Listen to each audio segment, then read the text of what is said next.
ನಮಸ್ಕಾರ. ರಿವ್ಯೂ ಚಾನಲ್ಗೆ ಸ್ವಾಗತ. ನಾನು ಸೌಖ್ಯ ಗಾಂವ್ಕರ್. ಡಿ ಕೆ ಶಿವಕುಮಾರ್ ಅವರ ನಡೆ ಬಹಳ ಅಚ್ಚರಿ ಕಾರಣ ಆಗಿದೆ. ಡೆಲ್ಲಿ ವಿಸಿಟ್ ಬೆನ್ನಲ್ಲೇ ಡಿ ಕೆ ಶಿವಕುಮಾರ್ ಯಾವ ದಾರಿ ಹಿಡಿತಾರೆ ಅನ್ನೋ ಪ್ರಶ್ನೆ ಅಲ್ವಾ ಈ ಹೊತ್ತಲ್ಲಿ ಖರ್ಗೆ ಅವರ ಎದುರು ರಾಜ್ಯ ಕಾಂಗ್ರೆಸ್ನ 3 ಸೀನಿಯರ್ಸ್ ಶಾಕಿಂಗ್ ರಿಪೋರ್ಟ್ ಒಂದನ್ನು ಇಟ್ರ.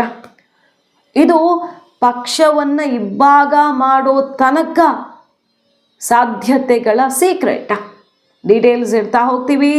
ಸಿದ್ದರಾಮಯ್ಯ ಬಣ ಏನೂ ಇಲ್ಲ, 5 ವರ್ಷ ಸಿದ್ದುನೇ CM, ಮುಂದೇನೂ ಅವರೇ ಆಗ್ತಾರೆ ಅನ್ನೋ ತನಕ ಸ್ಟೇಟ್ಮೆಂಟ್ಗಳನ್ನು ಕೊಡ್ತಿದೆ. ಆದರೆ ಯಾವ ರೀತಿ ಟೆನ್ಷನ್ಗೊಳಗಾಗಿದೆ ಸಿದ್ದು ಬಣ ಅನ್ನೋದಕ್ಕೆ ಮಹತ್ವದ ಒಂದು ಎಕ್ಸಾಂಪಲ್ ಸಿಗ್ತಿದೆ. ಈಗ ನೋಡ್ತಾ ಹೋಗೋಣ ಒನ್ ಬೈ ಒನ್.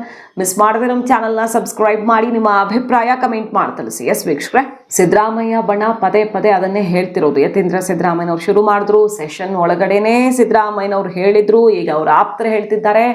ಹಾಗಾದರೆ ಸಿದ್ದರಾಮಯ್ಯನವ್ರಿಗೆ ಟೆನ್ಷನ್ನೇ ಇಲ್ಲ ಅನ್ನೋದಾದರೆ, ಹೈಕಮಾಂಡ್ ಅವ್ರ ಜೊತೆಗೆ ನಿಂತು ಬಿಟ್ಟಿದೆ, ಎಲ್ಲ ಕ್ಲಿಯರ್ ಅನ್ನೋದಾದರೆ, ಮೈಸೂರಲ್ಲಿ ಅಹಿಂದ ಸಮಾವೇಶ ಈಗಲೇ ಮಾಡೋ ಅನಿವಾರ್ಯತೆ ಏನಿತ್ತು ಅಲ್ವಾ?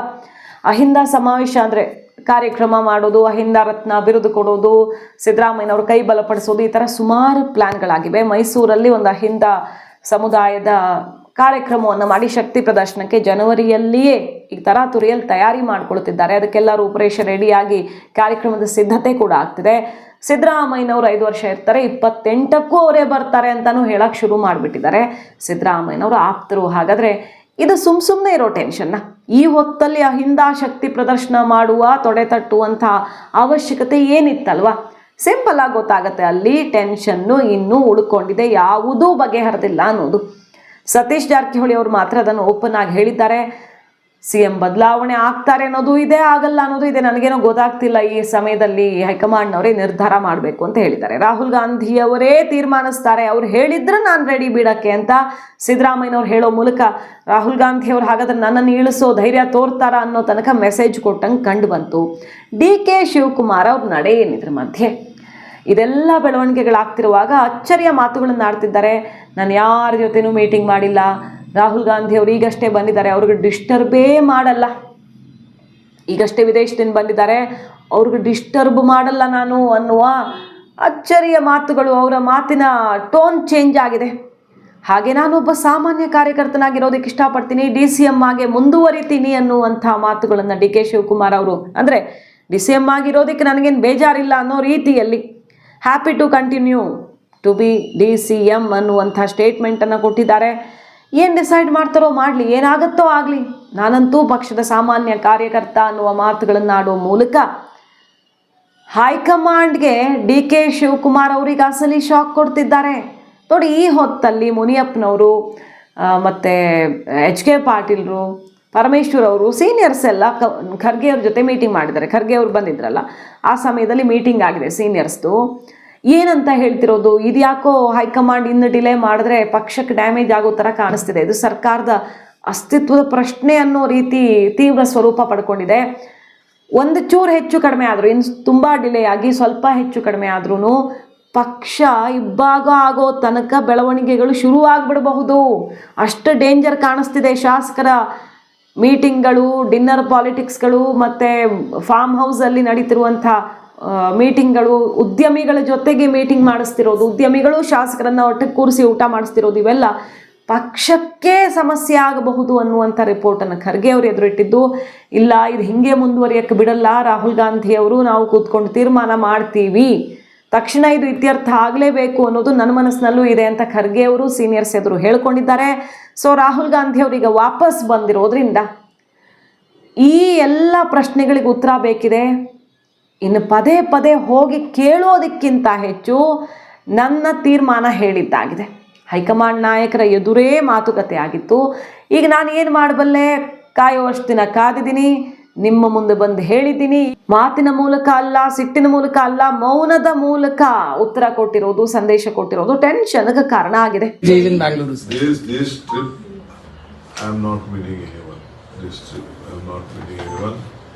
Because I think no one is here in Bangalore. Karge Saab is in Delhi, according to me.